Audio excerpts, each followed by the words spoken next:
Hadits nomor 665, urutan 2 dalam bab kita dengan sanad sahih dari Abu Dzar radhiyallahu anhu dari Nabi sallallahu alaihi wasallam, beliau bersabda, yusbihu ala kulli sulama min ahadikum sadaqah, fa kullu tasbihatin sadaqah, wa kullu tahmidatin sadaqah, wa kullu tahlilatin sadaqah, wa kullu takbiratin sadaqah, wa amrun bil ma'rufi sadaqah, wa nahyun 'anil munkari sadaqah, wa yujzi'u min dzalika rak'atani yarka'uhuma min ad-duha. Setiap persendian salah seorang dari kalian memiliki kewajiban sedekah setiap pagi.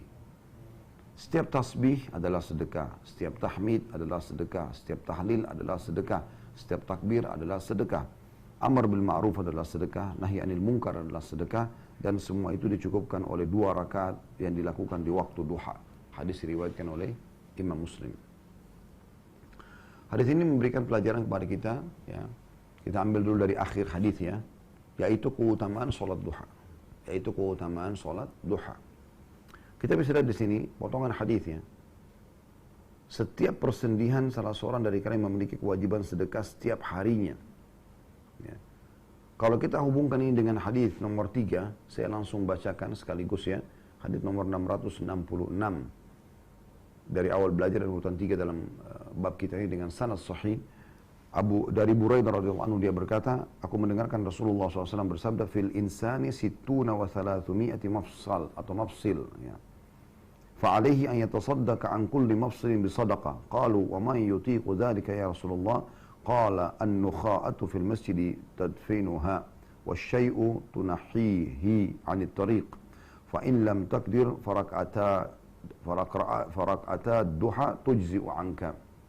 Pada diri manusia terdapat 360 persendihan. Jadi di hadis yang nomor 2 tidak disebutkan tentang jumlah persendihan.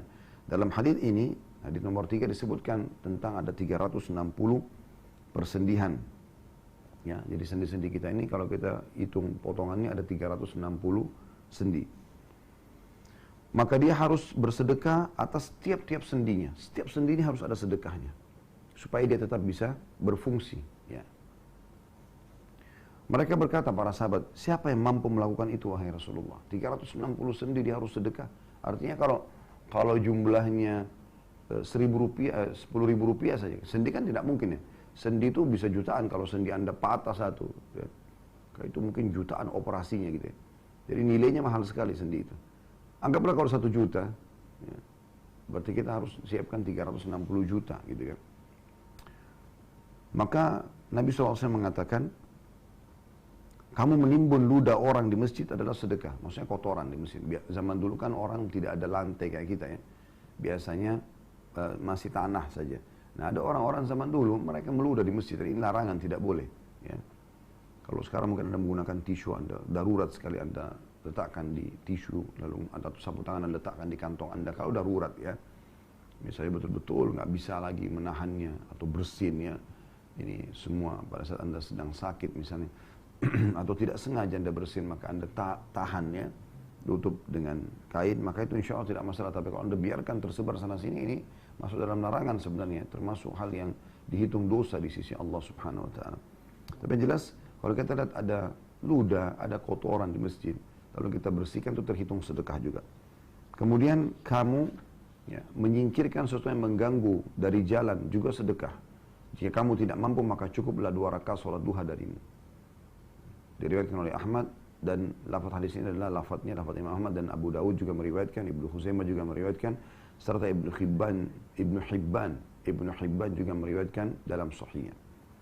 Baik, hadis ini teman-teman sekalian sebenarnya kita konekkan sama hadis yang sebelumnya, tapi memang yang saya ingin hubungkan sekali, kita kembali hadis nomor 2, setiap persendian salah seorang dari kalian memiliki kewajiban sedekah setiap pagi. Nah, itu hadis nomor 2. Hadis nomor 3 disebutkan tentang 360 jumlah 360 sendi. Ini juga sama, saya pernah melihat penelitian ilmiahnya, ya, dan ternyata terbukti secara medis apa yang disampaikan baginda Nabi SAW untuk membenarkan tentang, ya, masalah ini. Karena memang ternyata teman-teman sekalian, di tubuh kita ada 360 sendi. Itu penelitian ilmiah sekarang dengan teknologi canggih, dan itu sudah disampaikan 1400 tahun oleh Nabi alaihi salatu wassalam, ya. Baik, dari hadis ini kita ambil pelajaran pertama, bagaimana jumlah sendi manusia ada 360 sendi, ya. atau kita ambil dari pelajaran pertama dari langsung keutamaan sholat duha dulu ya.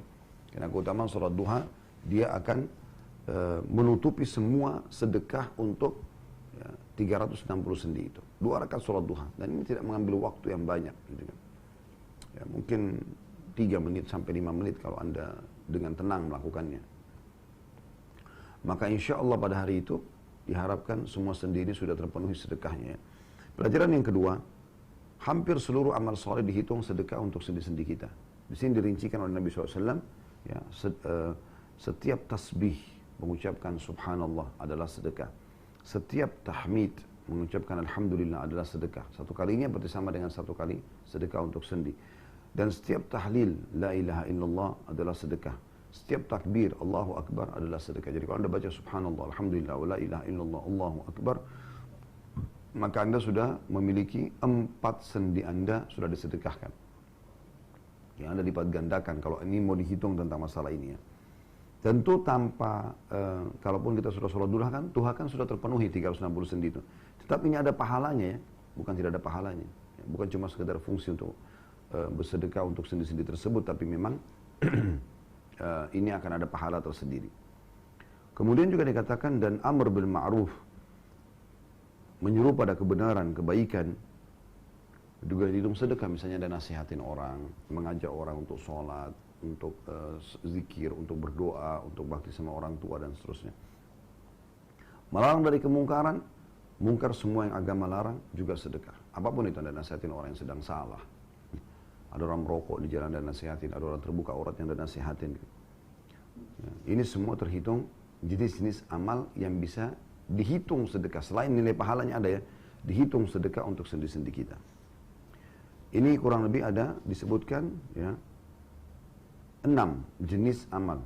Zikir, subhanallah, alhamdulillah, wa la ilaha illallah, Allah akbar, ini sudah 4 masing-masing sedekah. Menyuruh pada kebaikan sedekah sudah 5, melarang dari kemungkaran juga sedekah sudah 6. Di hadis tadi nomor 3 ditambahkan yang ketujuh adalah menutupi ludah yang ada di masjid, orang meludah sembarangan lalu kita bersihkan, ataupun kotoran secara umum. Ya. Kemudian juga yang ke-8 ditambahkan di sini adalah memindahkan sesuatu yang mengganggu orang lain di jalan.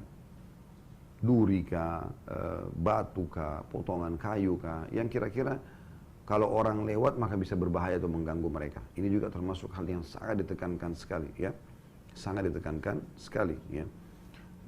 Ada sebuah hadis yang berbunyi kata Nabi SAW, aku diperlihatkan salah satu dari umatku yang menikmati surganya, gitu kan, fasilitas surga yang ada hanya karena pernah memindahkan sesuatu yang berbahaya dari jalanan yang bisa mengganggu orang lain, ya. Maka itu punya keutamaan tersendiri dalam amal ini. Dan kata Nabi SAW, iman itu sekian 60 sekian tingkatan, yang tertinggi la ilaha illallah dan yang paling terendah adalah memindahkan sesuatu yang berbahaya dari jalan. Jadi kalau Anda lihat ada batu yang kira-kira batu ini nanti kalau diinjak oleh mobil atau motor malah bisa terlempar dan kena rumah orang atau terkena orang lain, Anda berhenti sebentar, pindahkan itu ya. Atau Anda mungkin potongan kayu atau ada duri ya. Ini adalah ibadah dan bagian daripada tanda-tanda keimanan, dan ini ciri khas kaum muslimin.